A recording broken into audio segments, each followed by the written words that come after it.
બોટાદ શહેર અને તાલુકાના ભાજપ પ્રમુખ માટે સેન્સ પ્રક્રિયા હાથ ધરવામાં આવી। શહેરના ગુરુકુળ ખાતે બોટાદ શહેર અને ગ્રામ્ય ભાજપના બૂથ પ્રમુખોની એક બેઠક પણ મળી હતી। પ્રદેશ ભાજપના ચૂંટણી અધિકારી અને જિલ્લા ભાજપના પ્રમુખે બૂથ પ્રમુખોની બેઠક લીધી હતી અને ત્યારબાદ સેન્સ લેવાયા હતા।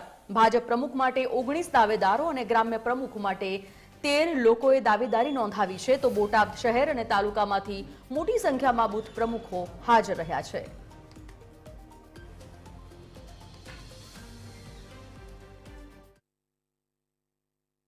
कि भारतीय जनता पार्टी पायाना कार्यकर्ता है। बूथ मजबूत तो मंडल मजबूत, जिल्लो मजबूत, प्रदेश मजबूत और राष्ट्र मजबूत।